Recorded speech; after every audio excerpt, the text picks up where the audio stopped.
The great hall of the mountain fortress fell silent when the Dragon King rose from his throne of obsidian and gold. His scales shimmered like liquid fire under the torchlight, each one harder than the finest steel forged by any race. His wings, folded against his massive body, could block out the sun when fully spread. For 10,000 years, Valdemar the Eternal had ruled these lands. His word was law. His breath was death. And today, his patience had finally reached its end.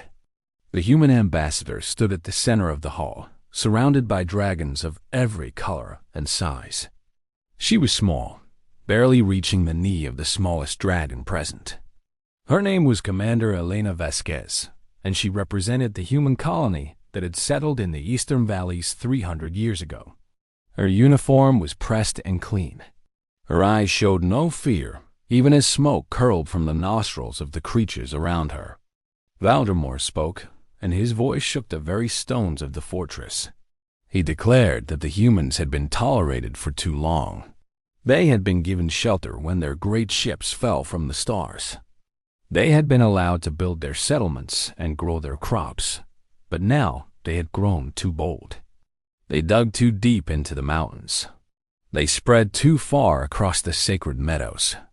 The time for tolerance was over. The Dragon King issued his final decree. All humans must leave these sacred lands within 30 cycles of the moon. Any who remained after that time would face the fire of 1,000 dragons. There would be no negotiation. There would be no exceptions. The humans would go, or they would burn. Elena listened without interrupting. When the Dragon King finished speaking, she simply nodded once and asked for permission to relay this message to her people. Valdemar granted it with a wave of his enormous claw, already dismissing her from his thoughts. The humans would leave. They always left. Every lesser race eventually fled before the might of dragonkind. But Valdemar did not understand humans. None of the dragons did. When Elena returned to New Helsinki, the capital of the human settlement, she called an emergency meeting of the Colony Council. The news spread quickly through the population of 200,000 souls. Some panicked, some wept, but most simply sat in silence, waiting to hear what their leaders would say. The council debated through the night. Some argued for immediate evacuation. Their colony ships were still functional, orbiting high above the planet. They could leave, find another world, start again. It would be hard, but it was better than extinction. Others argued for war. The humans had weapons the dragons had never seen. Plasma rifles, orbital cannons, fusion reactors that could power energy shields. They were not helpless refugees anymore. They were a civilization that had crossed the stars. Why should they bow before overgrown lizards who still lived in caves? Elena listened to both sides. When dawn broke over the mountains, she finally spoke. She said they would do neither. They would not run, and they would not fight. They would prove their worth to the dragons in a way that could not be denied. They would show Valdemar that humans were not a plague to be driven out, but allies worth having. The council looked at her with confusion and doubt. How could they prove anything to creatures who saw them as insects? Elena smiled and began to explain her plan. 3 days later, a massive earthquake struck the northern mountains. The dragons who lived there barely escaped with their lives as their ancient caves collapsed around them. Valdemar flew to survey the damage personally. What he saw shocked him to his core. An entire mountain had fallen, burying the sacred nesting grounds where dragons had laid their eggs for millennia. Worse still, the collapse had blocked the underground river that fed the Valley of Flames, the holiest site in all dragon territory. Without water, the eternal fires that burned there would eventually die. Those fires had burned since before the first dragon took flight. They were the symbol of dragon civilization itself. Valdemar roared his fury at the sky. He called upon his finest earth-shapers, dragons who could move stone with their minds. But the damage was too great. The blocked river ran through miles of collapsed tunnels. It would take centuries to clear, if it could be cleared at all. That was when the human ships appeared over the mountain. Elena stood on the bridge of the lead vessel, watching the chaos below through enhanced sensors. She had known about the fault line beneath the mountain. Human geologists had mapped every inch of this planet's crust during their first years here. They had known this earthquake was coming. They had even known roughly when it would strike. She had not caused the earthquake. That would have been monstrous, and humans were not monsters. But she had waited for it, and now she was ready. Her ship descended slowly, landing on a ridge overlooking the destruction. Elena walked out alone, carrying nothing but a communication device. Within minutes, Valdemar himself landed before her, his eyes burning with rage and suspicion. He demanded to know why she had come. Was she here to mock the dragons in their time of suffering? Did humans find joy in the destruction of sacred places? Elena shook her head calmly. She said she had come to help. Valdemar laughed, a sound like thunder rolling across the mountains. How could tiny humans help with a disaster of this scale? Their machines were toys compared to the power of dragons. Their lives were too short to matter in the span of time needed to repair this damage. Elena simply pointed to the sky. More ships were coming now, dozens of them, carrying heavy equipment that the dragons had never seen before. Boring machines that could cut through solid rock like butter. Pumping systems that could redirect underground rivers. Engineering teams that had built cities in the void between stars. She explained that humans were not powerful like dragons. They could not breathe fire or fly under their own power. They could not live for thousands of years or crush stone with their bare claws. But they had something else. They had the ability to adapt, to build, to solve problems that seemed impossible. Valdemar watched in stunned silence as the human machines went to work. Within hours, they had stabilized the collapsed tunnels. Within days, they had created a new channel for the underground river. Within 2 weeks, water flowed once again to the Valley of Flames, and the eternal fires roared back to life, brighter than ever before. The dragons who had lost their homes in the earthquake were given temporary shelter in human settlements. Human doctors treated their injuries with technology that seemed like magic to creatures who relied on natural healing. Human engineers helped rebuild nesting caves that were stronger and more comfortable than the originals. Throughout it all, the humans asked for nothing in return. They simply worked day and night until the job was done.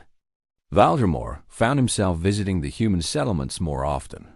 He watched their children play in the streets, laughing and running without fear of the enormous dragon who walked among them. He saw their schools, where young humans learned not just science and mathematics, but also dragon history and culture.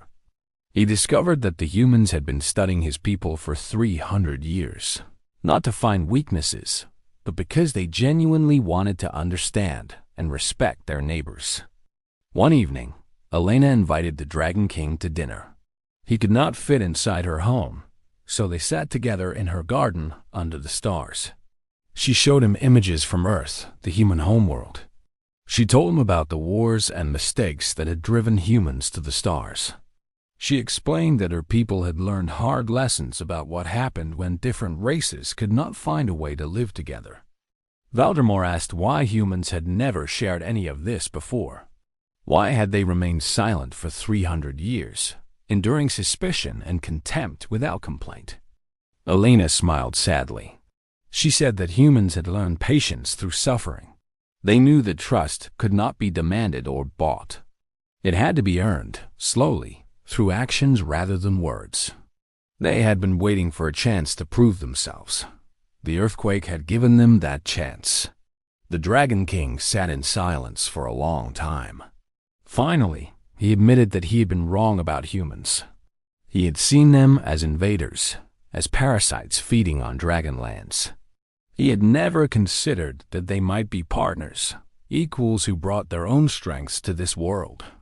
When the 30 cycles ended, no humans left the sacred lands. Instead, Valdemar appeared before his court with Elena at his side. He announced that his previous decree was void. The humans would stay, not as refugees or guests, but as citizens of the Dragon Realm with all the rights and responsibilities the title carried. Some dragons protested. They argued that this was weakness. The humans would eventually betray them as lesser races always did. Valdemar silenced them with a single look. He asked them to consider what humans had accomplished in just 30 days. They had repaired damage that dragons could not fix in centuries. They had saved the eternal flames. They had proven that different did not mean inferior. More than that, humans had something dragons desperately needed. Dragons were powerful but proud. They had grown isolated, dismissing every other race as beneath them. They had forgotten how to cooperate, how to learn from others, how to grow. Humans were the opposite. They were weak individually, but unstoppable together. They built relationships and alliances wherever they went. They were constantly learning, constantly adapting, constantly improving. Valdemar declared that the future would belong to those who could embrace change. Dragons who could not accept humans as equals were welcome to live in the past, alone in their caves with their pride. But those who were wise would recognize that this small, fragile race of star travelers might be the best thing that ever happened to dragonkind. Years passed. The partnership between humans and dragons grew stronger with each generation. Human engineers helped dragons build cities that touched the clouds. Dragon fire masters taught humans secrets of metallurgy that had been guarded for millennia. Together, they created wonders that neither race could have achieved alone. When enemies came from beyond the stars, seeking to conquer this world, they expected easy prey. They found instead an alliance unlike anything the galaxy had ever seen. Dragons who could survive the vacuum of space carried human soldiers into battle. Human warships provided covering fire while dragon squadrons tore enemy vessels apart with claws and flame. The invasion was broken in a single brutal month. After the victory, Valdemar addressed a crowd of millions, both human and dragon.